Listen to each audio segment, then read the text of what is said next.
Africa Content TV. Lọ́mọ pé oríjì lágbádé fún ọ̀tọ̀kùn ló mọ̀ pé oríjì lágbólé o. Gbogbo èèyàn ló mọ̀ pé oríjì lágbádé fún ọ̀tọ̀kùn ló mọ̀ pé oríjì lágbólé o.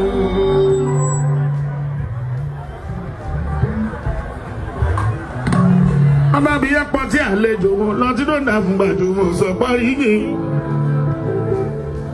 Tọ́ba bí ẹ̀pọ̀ tí àlejò wọn lọ tí ló ń dà fún gbàdúrà sọ pé oríjì.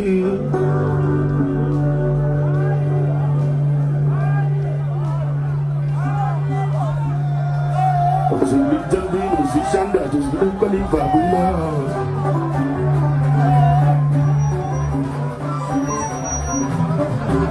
Àwọn tẹ̀lé mi gbọ́ wọn fi ní gbùgbàgbọ́. Only my musical dexterity is too much.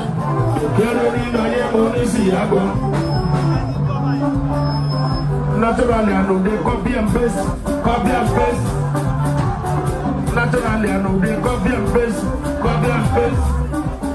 Mathematically, I mean they set the pace, set the pace. Mathematically, I mean they set the pace, set the pace.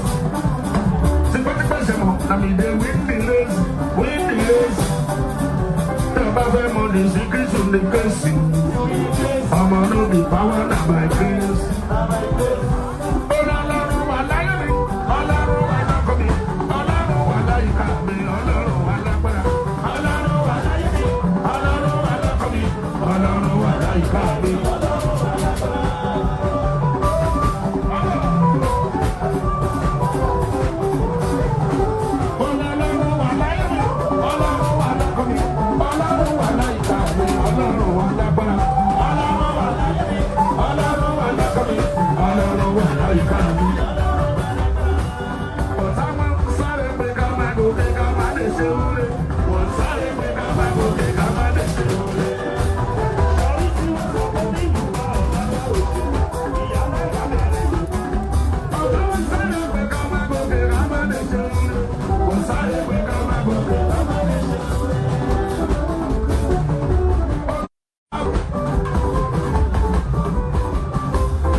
without legs. Not until I saw someone without legs. I was crying, I had no shoes. I remember when I was nobody. When the boy was a fighter. I remember when I was nobody. I never thought I was somebody. Money so good, but they won't matter. I have the body, no one, they won't listen. I know the man. Money so good, but they won't matter. I have the body, no one, they won't listen. I was crying, I had no shoes. I was crying, I had no shoes. Not until I saw someone without legs. Not until I saw someone without legs. I was crying, I had no shoes. I remember when I was nobody. When the boy was a fighter. I remember when I was nobody. Sorry, boy, was in a party. Forget that I was not.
sí lọ́mọ. Àtẹ́bùrì.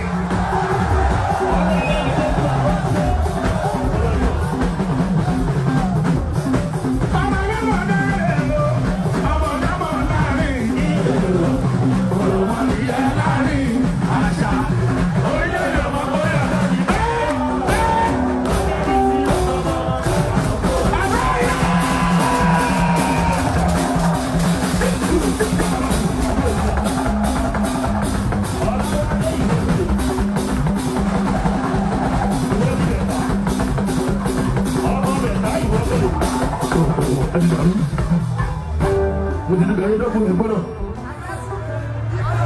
Ẹni mo lé mu.